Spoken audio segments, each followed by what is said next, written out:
Welcome everyone to SEO Office Hours. My name is Michael Chidzey. I'm an SEO here at Good Signals, and part of what we do along with special guests are these office hour sessions where people can jump in and ask their questions around their website and web search. By the way, nobody here is in the hot seat and we might not know all the answers, but multiple heads thinking about a problem should help. We have a bunch of questions submitted already, as you can see, but if there's anybody here that's on the live call that would like to ask any questions, feel free to flag yourself in the chat functionality, which will be monitored. Also, feel free to share your perspectives as well. I think that's one of the best things about this. We've usually got loads of SEOs on the call, so not just the four of us, but others. And in fact, some of them end up joining us and becoming the special guest. So Chris was here a few weeks ago, which is it's on the call now. And to be honest, I think Chris is much better with advice than I am, so that works really well. Like every week, with me today is Joe Juliana Turnbull, also known as SEO Joe Blogs. Morning, Joe. How you doing? Hi, morning, Mike. Yeah, I'm good. Thanks for the introduction. Hi, everyone. I'm Joe Juliana Turnbull. I run a remote digital consulting business here in Barcelona. I help clients improve their organic and social visibility. And I'm also the founder of two networking events. One is called Search Barcelona, and the other is Search London. Actually, Search London, I took that over actually from Judith Lewis, and I've been running it now for 13 years. And we have our birthday event, February 26th in London. So message me if you want a small little discount to come to our event. Mike will be there, and so will Tim, who's been running Search London with me in person for a few years. So today, and cake and pizza too will be yeah, so there. we're gonna That's have lots burying of the lead there, cupcakes. isn't it? It's like the cake and pizza should be like the first thing on the Yeah. list. Okay, I should say like one ticket gives you unlimited cake, cupcakes of different flavors, pizzas, soft drinks, ping pong, and if those that wanted, a couple of alcoholic drinks too. Thanks everyone for joining us today. I mentioned just before Mike clicked record. Please just write where you're dialing in from today. Mike is dialing in from London, Kelvin from Brighton, myself from Barcelona, Sabiha dialing in from Dubai. We've got Simon, Joy, Karina, thanks for calling in, Dean, Neil, Farhan, Anatolia, Samantha, Franjaline, Max, Vecca, Asma, and Ebere. Thank you all for coming to the office hours today. And I'm really pleased we have two great guests today. So we have, I'll go and introduce them. First of all, we have Kelvin. He's actually been running one of the biggest conferences. I don't know if anyone's heard of this. I'm sure you have. Brighton SEO. It's the biggest digital marketing conference in Europe. And actually last year he took it over to the United States, over to San Diego. And there's actually going to be another event this November. And on top of that, he's actually been running an internet marketing podcast for 17 years. He used to host it and now he's taking it back over. The first episode will be on Tuesday, and I'll share that link in the chat. And also really pleased to have Sabiha. She is joining us today. She's been in the industry for over 20 years as well. And she's the founder and CEO of a marketing consultancy business called Nisa Digital. Nisa Digital is actually the media sponsor for Search Africon, which is the very first search marketing event in Africa and in Lagos. And it's actually being run and organized by Abera Jonathan. Abera's on the call today. So if you have any questions, please message. I will also share the links for Nisa Digital and for Sabiha too. As well as running Nisa Digital, she is also the recipient of the Top 100 Rising Women Power Leaders in Asia 2023 award. And she's also a member for many other organizations, including Women Tech SEO and FCDC. And she's also a judge at many marketing awards. I'm really pleased that we have two very well-known industry leaders in our SEO office hours today. If you have any questions for them, please write them in the chat and we will be answering those questions. Back to you, Mike. Great. Thanks for that, Joe. Let's crack on. So first question is a regular one, which is basically, what are you most excited about right now in SEO? Who would like to kick off?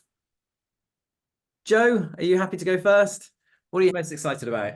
I'm really excited about all these different SEO events we have. Last week, I said I was really happy for the SEO FOMO meetup that latest release is running in Barcelona. And I'm really excited. I've got my SEO FOMO mug. Cool. And you also had your online Search London event this week as well. How'd that go?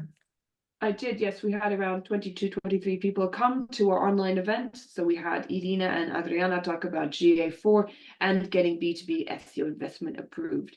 We're going to be holding more Search London online events in 2024. So if any companies want to help and support, message me later. Great. Sabiha, what about you? What are you most excited about at the moment in terms of SEO? Search Africon, we're excited about that. It's 4 or 5 months away, but we're building up the audience. So I wish Bear like a lot of luck, and I hope it's a success, the event. And also our team is expanding. So from our agency perspective, we've hired project managers, exciting new projects with new clients. So in terms of in-house excitement, that's what we're going through this week.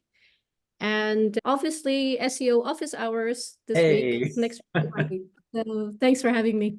Oh, pleasure. What about you, Kelvin? What are you most excited about at the moment in terms I'm mostly just glad to see the back of January, really. It feels like it's been going on for about, I don't know, 20 weeks or so. So to actually be into February feels like quite a nice sort of step into the year. And obviously that's, yeah, good for everyone on their various schedules that they've got to be properly into the year and less of that kind of getting started and stuff. And I suppose it's not a search one, but just like personally, I've been using LinkedIn more and more in the last 2 or 3 months and really starting to feel the benefits. That's really interesting to me because it's been a bit of a, in my personal use, like a tipping point in the last sort of 6 to 8 weeks where in days gone by, we would do something on Twitter or do something on LinkedIn and like the reaction and the response would all be on Twitter and then we'd be doing LinkedIn because we felt like we should. And that's really flipped now for me. And that's quite interesting. It's like a new thing to be excited about and getting the responses. So we'll do an update or a bit of news or share a thing. And it really seems to be that LinkedIn's flipped the SEO, or at least in my community that I'm connected to, is not, that's now the main platform, which is obviously pretty exciting. Yeah, we use LinkedIn a lot. The thing I find really hard is trying to think about why would somebody follow us on there? Why would somebody follow us on Twitter? Why would somebody sign up to our newsletter? Why would somebody come to this? And it's trying to think about different unique values basically for each thing as opposed to just publishing the same thing on each. We're almost doing the opposite where we're now looking at Twitter to think what can we do there that we're not doing on LinkedIn. And yeah, that stuff I personally really enjoy doing. So that's good. Okay, let's jump into the first SEO question. My website is ranking for several keywords, but I get most traffic from a blog post, which is informational intent, that is not directly connected to my niche and is not generating any leads. Should I delete this blog post? Who would like to kick off? Sabiha? Diving in. Oh, perfect. It's with any of these kind of things, is it doing you any harm would be my kind of starting point there.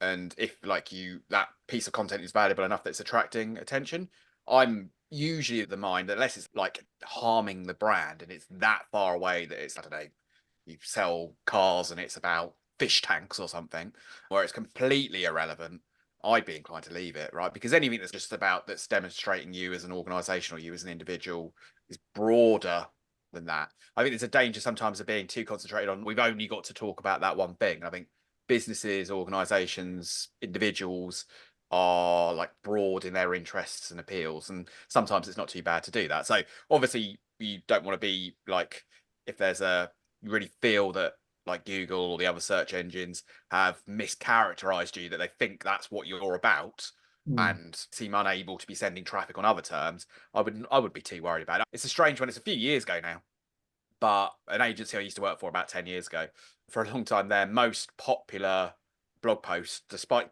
putting hours and hours of like effort into podcasts and blog posts and white papers and all this sort of thing, their most popular page was where they had a photo of the fish that was in their office aquarium. And for whatever reason, it ranked #1 in image search for if you search for pleco or whatever that fish was called, I forget the name. And just because it did so bizarrely well on that, you got to exclude that then. So you can't be saying we're 80% up on search traffic this year and it's all just random, irrelevant traffic. But if you're able to identify that, I think there's bigger, again, excuse the pun here, bigger fish to fry than potentially worrying about that too much. Great. And Sabiha, do you have anything to add? I think I agree with what Kelvin said. Just to add a few more points. The first thing I would do is take a step back and try to understand why you have that blog on your site in the first place. Is it an old blog, a new blog? And that's the first thing I would do. Secondly, I would revise the blog strategy. Is it based on funnel or just a bunch of keywords based on search volume that you've developed topics? right? So you really look at the whole funnel. What is top of funnel, middle funnel, and bottom of funnel? And eventually you would want your blogs to drive some kind of performance. If you're not looking at leads, maybe the whole purpose of the blog is just to get traffic. If you are getting traffic, look at what happens after they land on that page. What is the flow? What is the customer journey after that? And try to find opportunities and gaps. Maybe modify the content so that you can get the performance you want. But it's good to be clear on really what is the purpose of the blog. If you're just making blogs or not getting leads, maybe the blog is not for leads, it's for a whole different purpose. So I would probably take a step back and review that strategy altogether.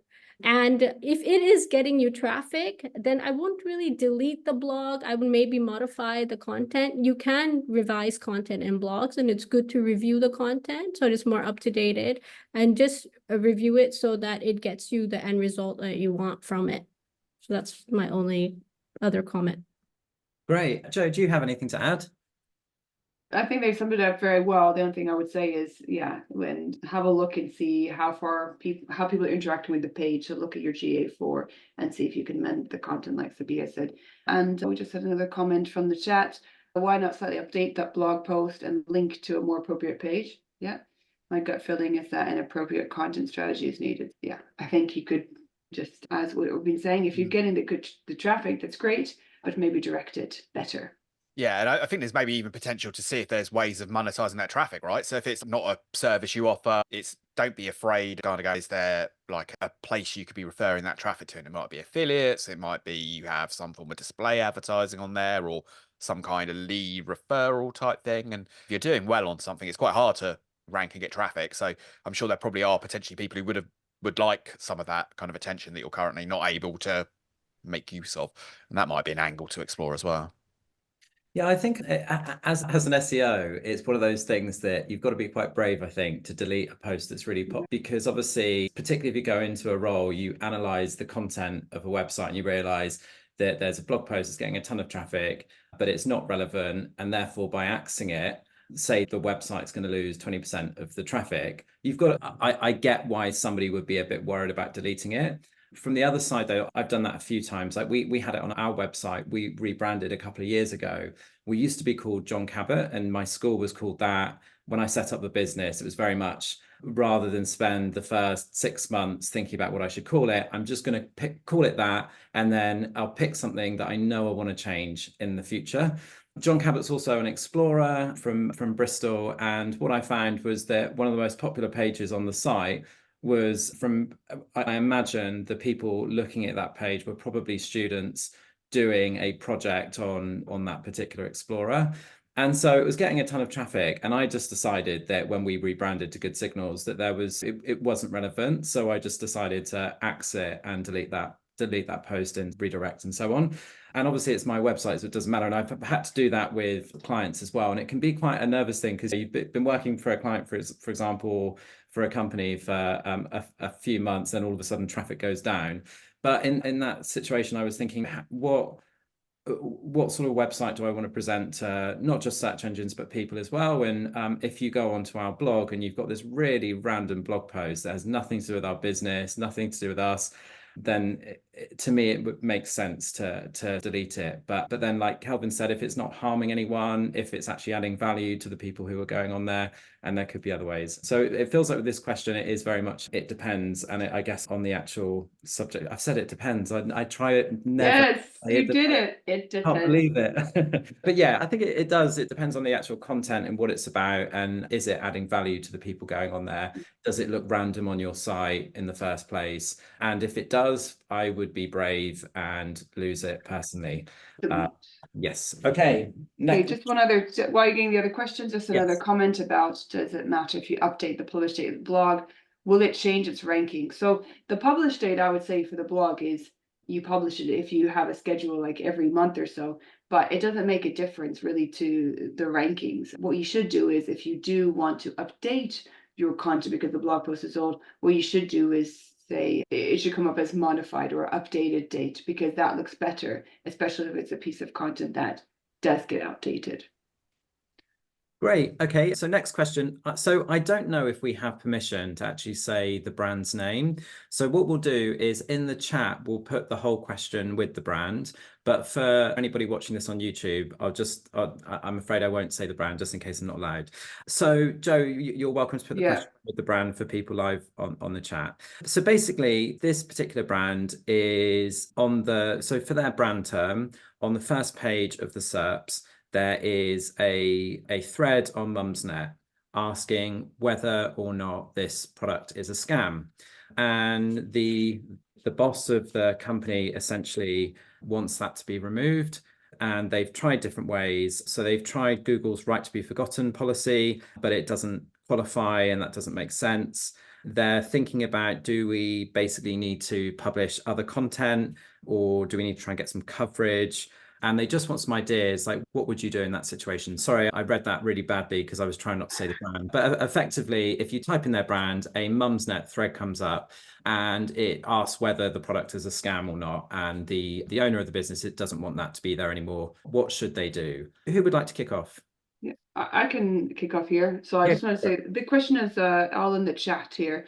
So I would say if you can actually get to that Mumsnet forum thread and actually reply to them, because sometimes it's with comments. If you don't reply to a comment or a negative comment, it may look worse on you. So first of all, I would do that, and then I would actually create more content around what your branded keyword is, and have relevant pages or other sites linking to it, explaining what it is and how good it is.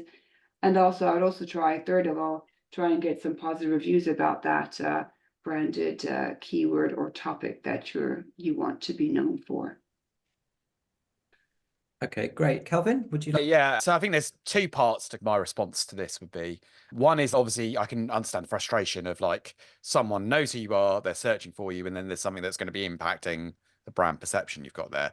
But what I would say is not always, but often the reason that post is doing so is because it's reflecting the searcher's intent.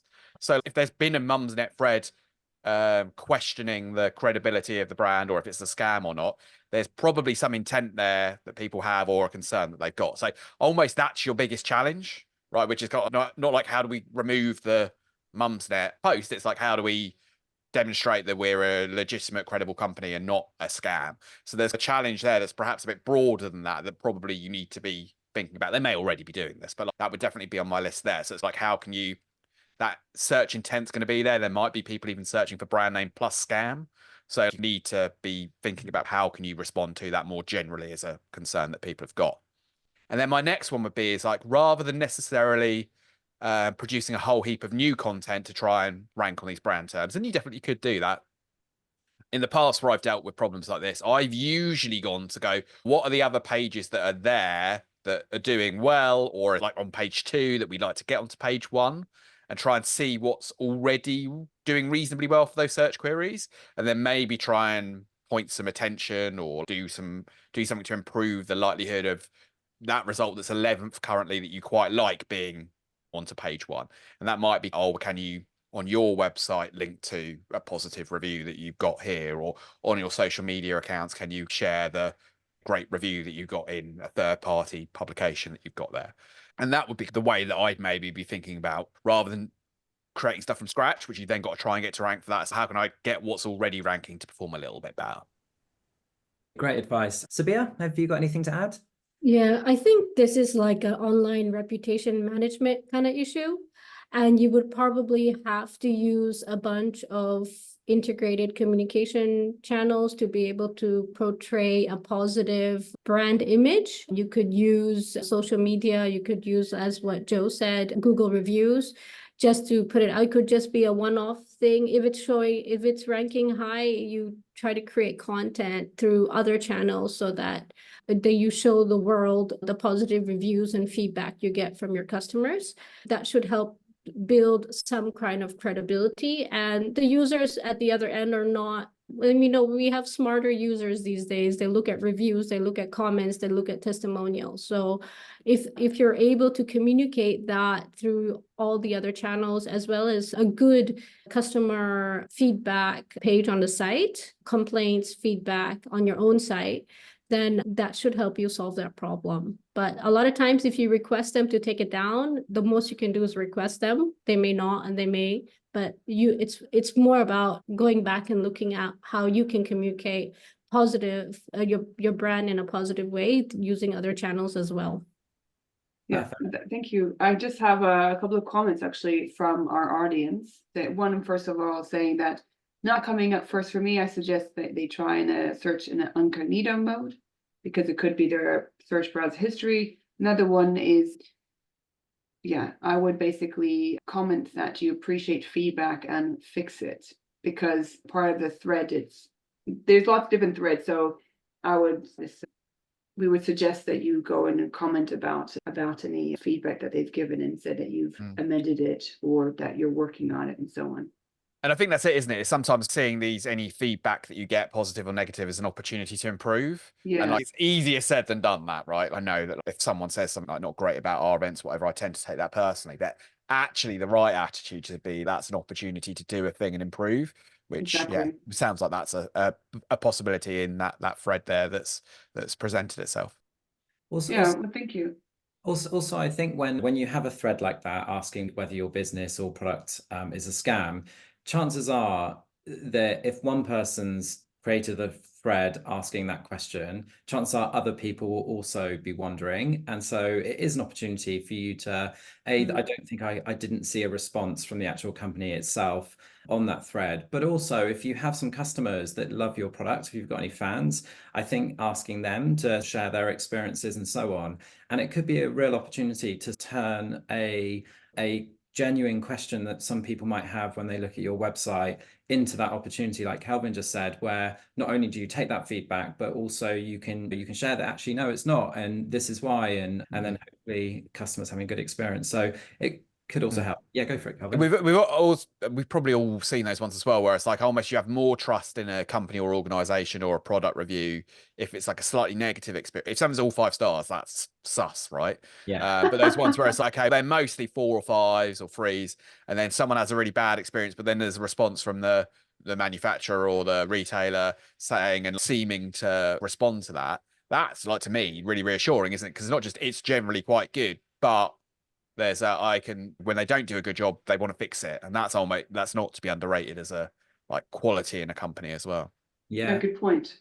And I think when you do respond, just make sure it's not a salesy response. I would just be really authentic. I would even use things like mentioning who that response is from. So if it's from the owner of the company or whoever's there, I'd actually say, hi, this is Michael. I actually run this. And like I said, I would try and back that up with some customer experiences as well with some fans. Great. Okay. Next question. How are we doing on time? We're halfway through, but we're halfway there. Yeah, I just wanted to say, though, living on a prayer. Those that are watching us not live, if you are enjoying SEO Office Hours, click a like on the YouTube channel, on the video, and subscribe to the YouTube channel. And also, if you do want to join us live, like we have many of you here today, please sign up on the goodsignals.com/SEO-office-hours, and then you can join us live and also submit your questions and watch all the shows. Thank you very much. Great job, Joe. Okay, next question. My team is enthusiastic about rebranding one of our most popular products. However, I'm concerned about it and the SEO implications. Is my concern justified? And if so, how do I persuasively encourage them to drop the idea of rebranding? Interesting. Who would like to kick off? Sabiha, how would you feel about starting with this one?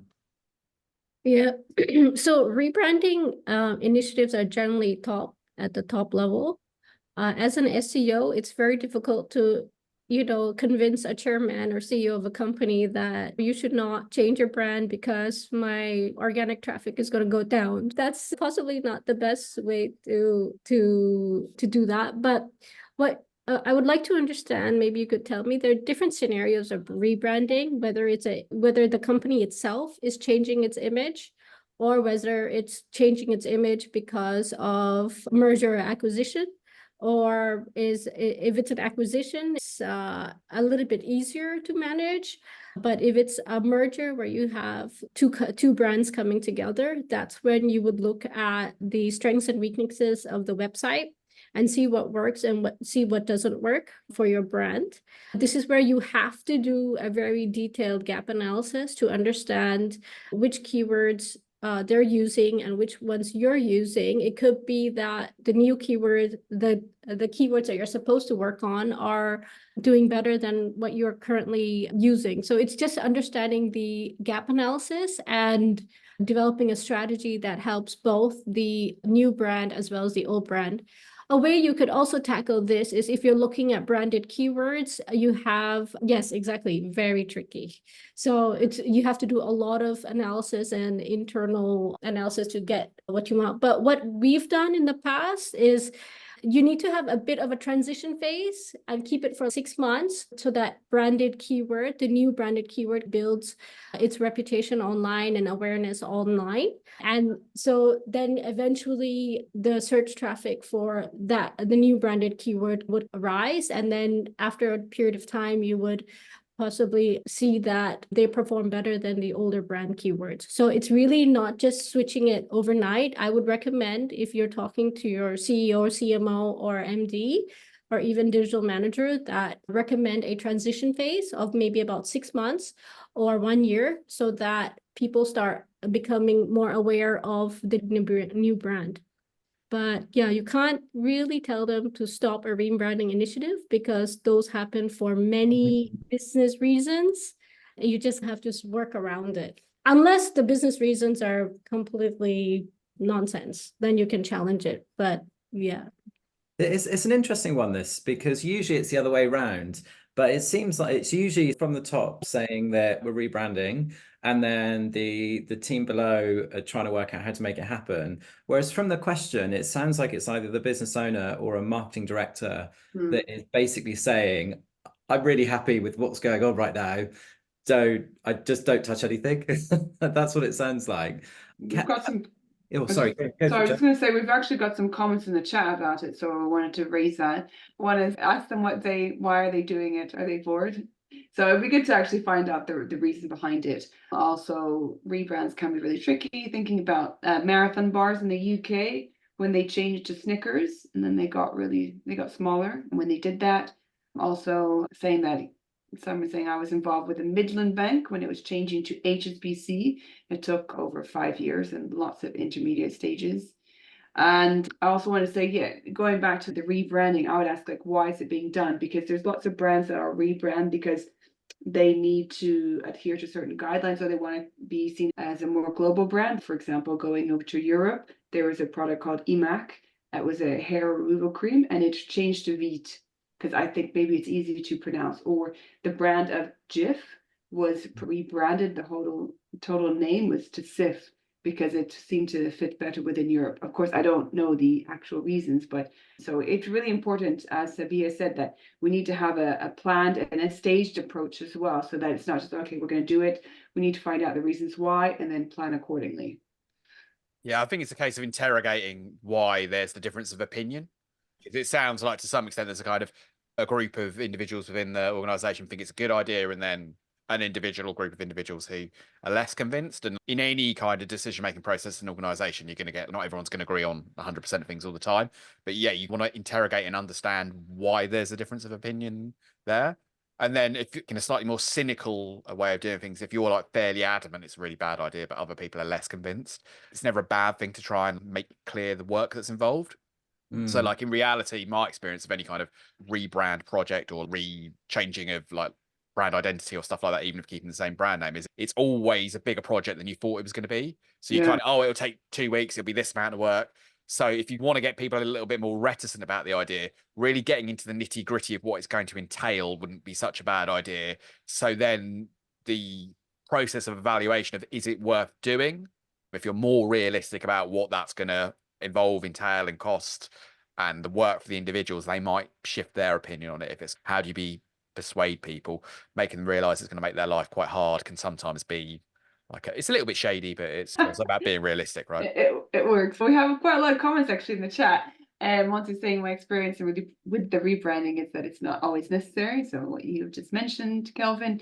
Joy is saying, I think you don't have to reinvent the wheel of the time, rebrand and apply a strategic SEO approach. Once he's saying it's a huge project involving many specialists. So yes, it needs to be well thought through. John is saying that they did it with the Not called Search Central, is it? Or yeah, Search Console. It's what's it currently called? It's you've got to know it by 3 or 4 names ago. That's the sign of that you're old school. Search Console. yeah, it was called Webmaster Guidelines, and it's now called Google Search Essentials. And John was saying that they plan to keep the old branding online for a longer time so it can still be found. So some great examples there. Thanks, everyone. A lot of interaction in the chat today.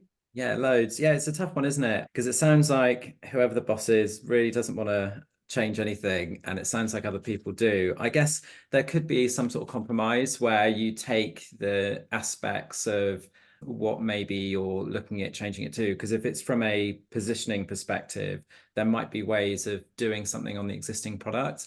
I'm wondering if there's also, it depends on how large the website is, but is there an opportunity to maybe have 2 sites and try and see what 2 brands look like maybe?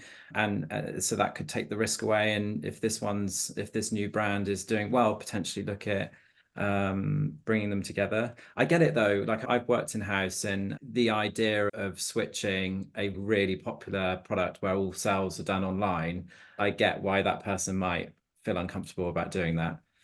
Yeah, it's a tough. I don't know. I haven't helped there. I don't think you guys have. And so Can I add one more point? I know that this is like rebranding is a huge topic. You could talk hours and days and months about it.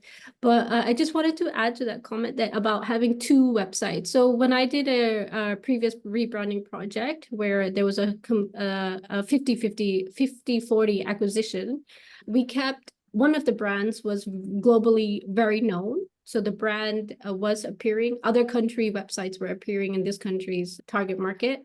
And then the company that was really well known was very well known locally, and they had a strong brand presence online as well. So we actually had 2 websites up for quite a few years. But what we did is we did a gap analysis to understand, okay, what keywords they were really good at, and what keywords we were really good at, or what SEO strategies they were good at, and we integrated those strategies. We didn't completely take down, and we looked at pages that were not getting any traffic on that site and what was working in the current site, and we found out how we could eventually, after 3 or 4 years, we could integrate everything to one site eventually. So it's really looking at page by page as well. If you're dealing with websites with 1,000 pages, you'll see there's some that really don't work and some that work, and just finding that gap and and eventually it'll come together. Yeah. Thank you. We have actually a couple of comments as well from the chat. So this is a very good question. So I was saying, for a product, you could build a page explaining why you changed the brand. That's a great idea. So you can keep some of the old brand SEO equity and pull that traffic in. Karina said that it could also be a digital PR opportunity. She remembers the Slack, when the Slack got decent media coverage when they changed the logo a couple of years ago. Yeah, we could talk about this for a long time, as you said, Sabiha. So the question at the end, the second part of the question is basically, so how might I persuasively encourage them to drop it?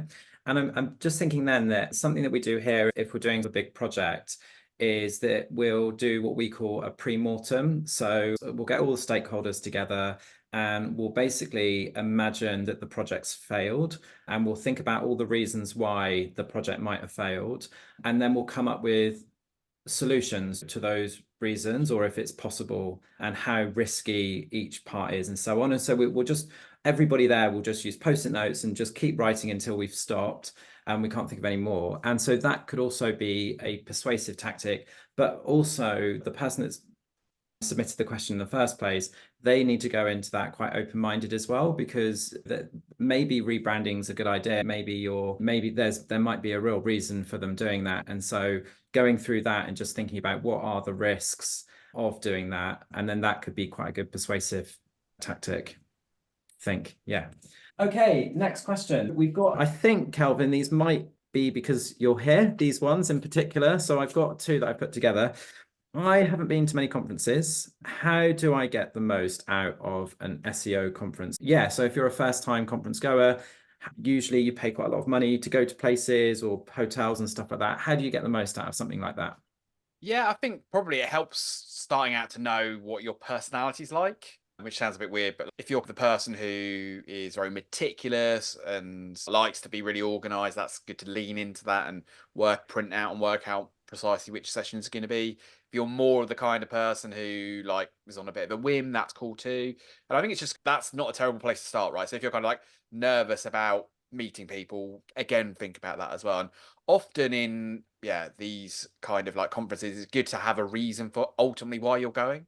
And that might be your reasoning is to catch up with your mates, and that's absolutely fine, right? So that's the case. Don't beat yourself up if you're not learning loads of things that are brand new, or if it's like, actually, I really want to learn about GA4, or I really want to learn about using large language models with private data, or whatever it is. Go in with that intent of what you're doing, and then shape your experience around that. So that would definitely be my kind of advice, is have a reason for why you're going. And then if you've got a reason of the outcome that you're hoping to achieve from having attended the event, it's then much easier to shape your experience around that. And then you can almost be asking yourself, does attending this session help me achieve that objective? Does arriving on this day help me achieve that kind of outcome that you've got? And having a kind of considered view of why you're going rather than just because it's in the diary, it makes it far more likely that you're going to get the outcome that you're going to want to do. And equally, there's no harm in just going, it's a day out of the office. I'll come away. I can say, turn off my email for the day. I can go to a nice location and expense it, or whatever is the reason that you're doing it. That's absolutely fine as well. But being clear in your own mind is helpful, because if you're almost kind of, I want to learn, I want to meet people, I want to catch up with these suppliers and if you're trying to do too many things, that's often why you'll fail or have an experience that didn't necessarily work for you. And equally, in knowing what you're looking to achieve might allow you to choose the event that you're going to slightly differently. So we were chatting about this yesterday in terms of if it's to meet new people, perhaps going to an event where lots of people you already know are going to be there isn't the best one of doing that. Or if it's like you really want to delve deep into an individual topic, then maybe going to a generalist event isn't the way to do that. You might be better off doing training, or you might be better off organizing your own mastermind if that's the approach that is going to work best for how you learn. So having a clear idea of what you want to achieve will help you get to that outcome.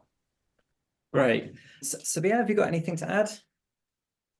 If you're going on behalf of your company or the business, then they will definitely expect some outcomes like what Kelvin is saying. So going to conferences is an investment. So it's just like how you have an SEO budget, you have an events budget. What is the ROI of the event?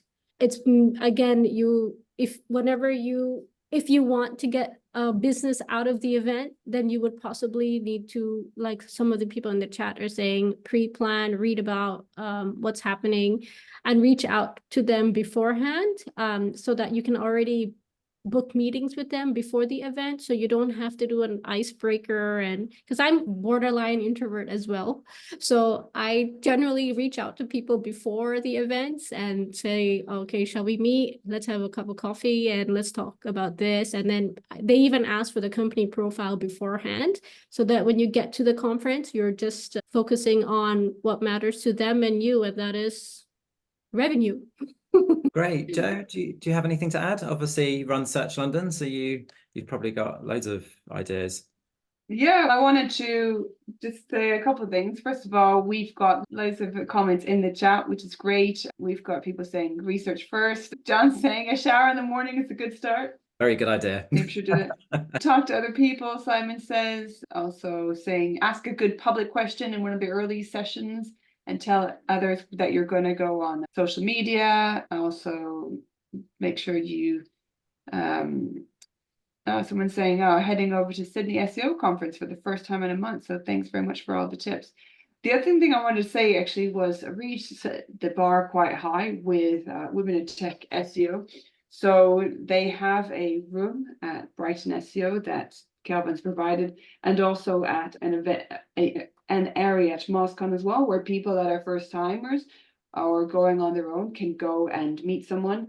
Also at Women in Tech SEO, there's a buddy match as well, so that if you're first time, that you have someone there that you can meet. So it just helps to be a lot less overwhelming. So a big shout out to Region Women Tech SEO for setting that up, because this sense of overwhelmingness and not knowing anyone, she's really provided a platform where people can feel at ease. And I think if you're at ease at a conference, you're more likely to then be able to enjoy the day and to meet others. And especially if you're part of different communities like Women Tech SEO or the Digital Marketing Union, you can arrange to meet up with those people, and it just helps a lot to get the most out of that conference, because there's nothing worse than going to a conference, not knowing anyone and feeling it was lost, and then I think I'm going to go home now and not really making most of it. And one thing I would say as well is don't feel bad. You don't have to go to meet people. Do you see what I mean? It'll depend on the event you're going to, right? But there's absolutely nothing wrong with going, I'm here to listen to the speakers and that's what I'm going for. And don't beat yourself up. Different people are getting different things from events and going for different reasons. And obviously some people, for them, making new friends, making connections with people, that's their reason for attending. And that's absolutely fine. And as an event organizer, we're going to want to facilitate that as well. But you can go to an event, speak to no one all day and still have had a successful event. So don't feel bad about that as you didn't want to have those kind of conversations with people. That's equally fine as well, because there are different personality traits, different learning styles, different objectives that people have got for their reasons for attending. And just because you've not had dinner with 25 different people and got 100 business cards, if people still do business cards, that doesn't mean that you've not had an event that's been a worthwhile use of your time. So don't feel pressured to have the same experience as other people attending. Yeah, I think that a mistake that I've seen people that go to a conference for the first time sometimes make is that sometimes they think they have to speak to as many people as possible because they're there for work, and not necessarily from a sales perspective, but that's what they feel like they need to do. And what I personally would say is, instead of sitting a room trying to get as many business cards as possible, I would try and have quality conversations. So if you're enjoying chatting to somebody, and also don't feel like you have to just talk work as well, because obviously that's the common interest and that makes sense. But I think if you go into things open-minded and just have a few nice conversations with people, as well as obviously watch the talks, that's better than blitzing a room. And like, I met Joe actually at Search London, and you never know what that could turn into. Like, we're really good friends, and so that was what we met like maybe 10 years ago, 11 years ago at Search London. So I think, yeah, you never know where things can go. One, I remember about 10 years ago reading a post by Ram Fishkin where he was giving people tips about meeting sort of speakers and stuff. And one of the tips was, do not approach anybody in the toilet. And I think that's quite funny. I always feel so awkward now if I'm in the bathroom and there's a speaker in there. I'm just like, wash my hands to get out. But yeah, I thought that was good advice. We have so we're running out of time. We've got loads of questions. Let me just double check. There was a similar question or an event related question about any tips for first time speakers. And then we've still got a few of these. So let's, if we could do that one, but give your best tips if that's okay. Kelvin, are you happy to start with it? I'm happy to go fine on that. Yeah. And I think, first up, well done for putting yourself forward to be a first time speaker. That's like again, don't feel compelled, right? You can be an exceptionally good SEO and never speak at events. So that's fine as well. But I'm always like proud of people who, make the effort to go out there and share their knowledge, because I think that's like a noble thing to do. So firstly, you congratulate yourself for putting yourself forward and doing that. And then it's just have a clear idea of what you want someone to go away from your talk with.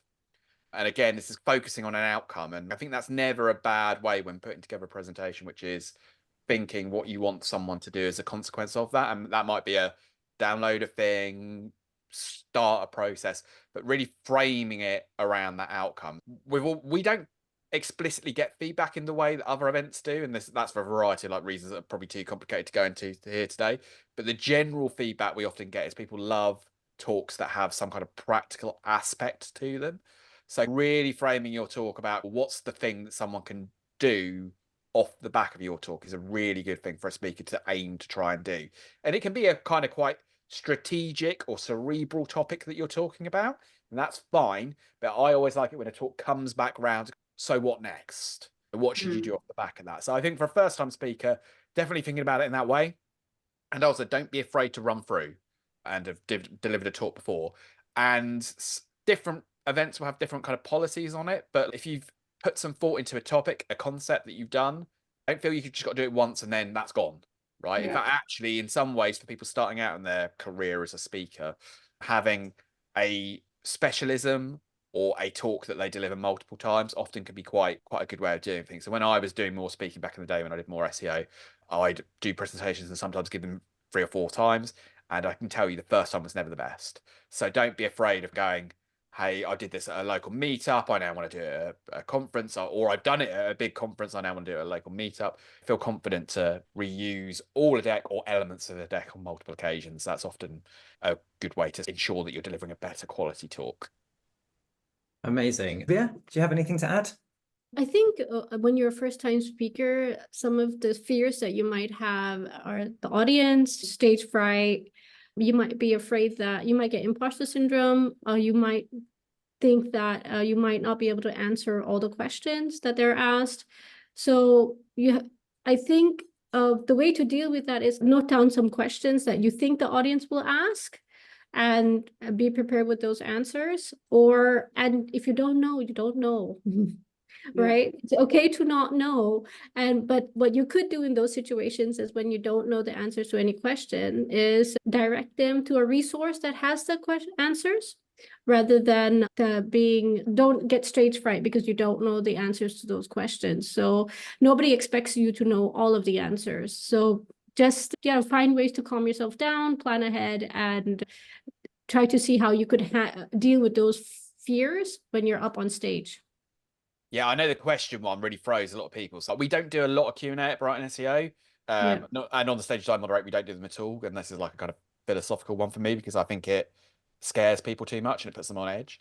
But where we do it, I do say, if you don't know the answer to the question, the best thing you can do is say to that is a thing, make this questioner feel good about themselves and say, that's a really interesting question. That's really exciting to do that. I can't immediately think of it. I think that's one's going to need a bit more thought than like on my feet. Make them feel good about the question. Say, we should have a chat about that afterwards, or you should drop me a line on Twitter, and then probably never will. But what you've done is make them feel really good about themselves. And you don't have to know that it's not a test, right? It's not a test. And any question that's going to have any value to the person who's getting the answer is usually going to require a bit of thought, maybe a bit of work that just isn't going to happen on 5 seconds thought in a presentation. So actually throwing it off to delay it is never a bad thing to do there as well. And usually most people are asking questions are actually doing it for they want to know an answer, but it's like a sort of, you get a lot more of a statement than a question stuff. That happens quite a lot. So actually asking them a follow-up question often can allow you a bit of time to think, but also give them a chance to better frame their question. So usually it's because you haven't necessarily understood quite what they were asking. That's often a good way to do it. Throw back a response as well. I like that. Very good. I just wanted to say one thing regarding first-time speakers. I would find out the guidelines. If they say it's 15 minutes, stick to 15 minutes. If it's 20 or 25, stick to that time limit.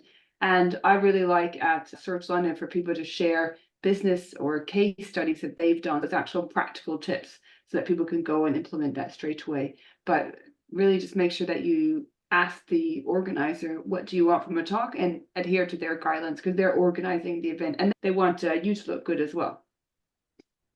Great advice. I would say don't worry about being too rehearsed, or I think it's really important to run through what you've done, but don't worry about trying to be somebody else. You don't need to be Barack Obama or anything like that in terms of deliver this incredible presentation. I find that I go to tons and tons of conferences and it doesn't need to be the most polished. What I like is people that know their stuff and do this stuff every day, and that's who I take the most from. If you're worried about how you came across or you're not the most confident, I never walk away from a presentation thinking, oh, I wish they'd have said this in a certain way or anything like that. And I kick myself about that stuff quite a bit. If you want to laugh, you just have to go to the very first SEO office hours and look at my intro versus now. I think the more you do it, the better as well. So Kelvin was saying, take that same presentation and go and deliver it three or 4 times and you'll get better. And I think that's what meetups like Search London are really good for as well. I've noticed that you get speakers that might be at something like Brighton SEO, and they'll go and do a version of it at Search London first to see what questions people had and so on. So yeah, they're amazing tips. So we've got 4 minutes. Yeah, I just wanted to say a quick thank you very much to everyone that has joined us today in SEO Office Hours. We had a lot of interaction, and thank you very much to our speakers, Kelvin and Sabiha, and also to those that are watching us afterwards. If you are enjoying the SEO Office Hours and you want to join us live, please do sign up on the Good Signals office hours link, and you could be joining us this time next week. Okay, we've now got 3 minutes, so I'll be quick. It's quite a long question, but I think hopefully the answers won't be. So if you have a web page that ranks for competitive keyword phrases and would like to target similar phrases, should you update this page with new content, or would it be better to create a new page to target those similar keywords? Sabiha, are you okay to kick off on this one? Yeah, if you can develop enough content for those similar keywords, then I think it would be good to create a new page. You could consider creating a new page, but you probably, and this is just generally speaking, you create a new page and see how it performs. But if you don't have enough content for that, then you could tweak the current page and see how you could incorporate that in the current content. Great. Kelvin, do you have anything to add?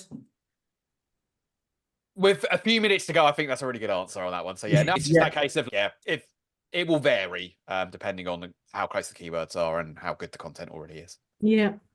Yeah. Amazing. Do you know what? I'm sorry to the person that submitted that question, because I feel like I have asked it with only a few minutes left. So we will also ask this again next week so we can go into it in a lot more detail. And I think we should finish there. Thank you so much to everybody that joined. Thank you to our speakers. Thank you, Joe. Thank you very much, Mike. Thank you, everyone, for being with us today. Have a lovely weekend. See you next Friday. You. Bye. Thank you. Bye.